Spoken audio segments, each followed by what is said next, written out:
Lorella Praeli, you were there, you were cheering. Why are you supporting this bill, Lorella? We're supporting this bill, Amy. It's a pleasure to be back because I think that we came into this fight understanding that this was a compromise.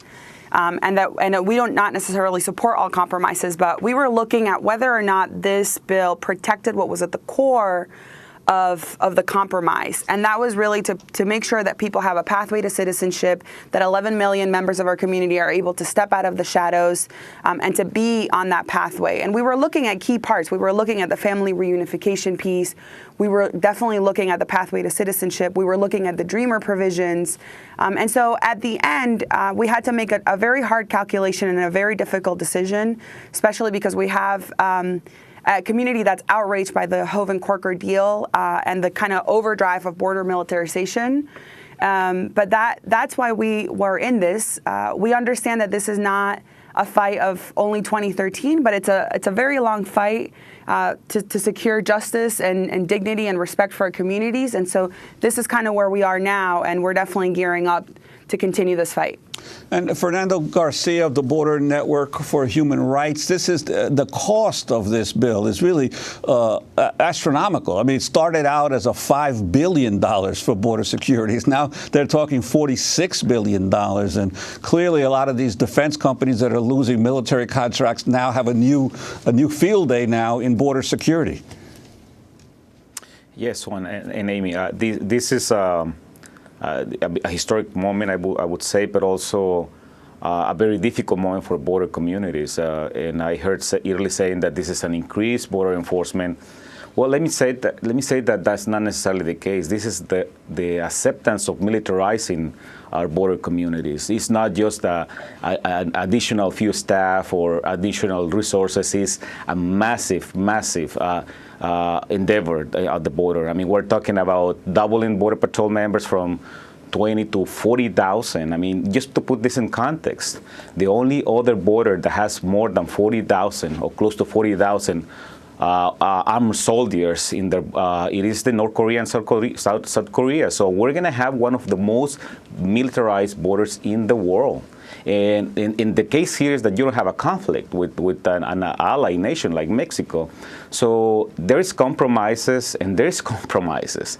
This just, we believe that this compromise just threw off the balance of comprehensive immigration reform.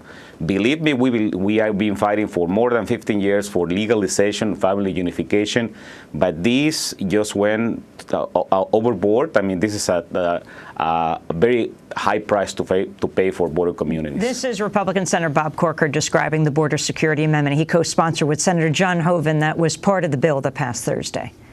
20,000 Border Patrol agents. It doubles the number of Border Patrol on our southern border. We are adding $4.5 billion worth of technology that the Chief of Border Control has been trying to get for years, bought and paid for in this bill. We are adding an entry-exit visa program that has to be fully in place. We're adding E-Verify for every employer in the country, and we're adding 350 miles of fencing. Now, people are saying, well, we don't know if this will ever happen, but you should read the triggers.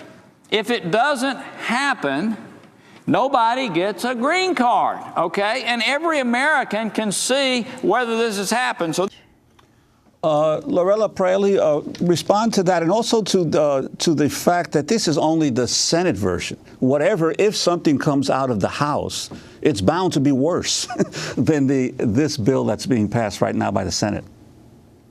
Yes, I think I can start with the Senate proposal, Juan. What they're saying is what we were looking at really was, is there going to be this 90% border apprehension rate that will become a hard trigger for people to go from a registered provisional immigrant or a temporary legal status into really their green card status. And that was the amendment that Senator Cornyn had on the table. That was the amendment that many of the members of the Republican caucus wanted. And that was something that the immigrant rights community very strongly collectively refused to accept. And I think United We Dream and Dreamers were very clear in stating that any hard trigger would actually mean that we would actively work to reject the immigration reform proposal. And so, I think that this does not fundamentally change the structure of the trigger requirement so that the undocumented community can have an access to the pathway to citizenship. And I think going into, the conversation is going to start to get really heated and interesting as we talk about the House. I wrote down what when you played the clip of Speaker Boehner, and he said, our own bill will go through regular order. And to me, that's very interesting because the question really is on the leadership at this point. What is the leadership of the House going to do? This is kind of a big test now. The Senate has acted. It's not the best bill. It is a bill that's comprehensive, that has a pathway to citizenship for potentially 11 million people. And I think the GOP's effort to rebrand themselves is going to be really a test now that we move into the House. Now, I have really serious concerns with Speaker Boehner's comments about this bill going through regular order, especially if we look at what the House has done in the last 3 weeks. The Republican caucus voted to defund the Deferred Action for Childhood Arrivals program that has stopped the deportation of Dreamers and giving them access to a work permit. And they've also, marked through the House Judiciary Committee the SAFE Act, or what we call in our community the HATE Act, that would ramp interior enforcement, that would criminalize our communities. And so if that is the message that the GOP in the House wants to send to the Latino community, to voters in America, to the immigrant community, I think they're in real trouble. And Fernando Garcia, what does your group plan to do now as the battle now moves to the House, and how do you see your next steps? Let me say first that this was a politically calculated decision that I was taking on the Senate side, and we believe that both parties are responsible of militarization of our border communities. And as this is moving into the House, this is only going to get worse. It's going to get worse. I think we're not expecting anything better. From now, it's like in terms of enforcement, this is going to go down. I think it's going to get worse. I believe that it's important to say that in the border, it is not just a piece of land with nothing there. We have between 6 to 9 million people living there, citizens, residents, and some people that are undocumented, that they are not being consulted, that they are not being taken into consideration. They are developing these policies that will militarize my neighborhood, my families, my cities. This is a game changer. The fact that this amendment was accepted in the final passage of the bill, and the fact that this is going to go to the House is going to get worse. At the end of the day, we're going to have, yes, comprehensive immigration reform, but probably it's not the one that we were looking for. We never would wanted to sacrifice one community for the other, and that is what is happening right now. So I think we're going to clearly work to actually create mechanisms of accountability and oversight of this massive militarization. We're going to try to actually push for legalization, for the DREAM Act, and to access to citizenship, but we're going to fight back on militarization. Yes, we cannot afford it. And we cannot afford it at the border, but we cannot afford as a nation.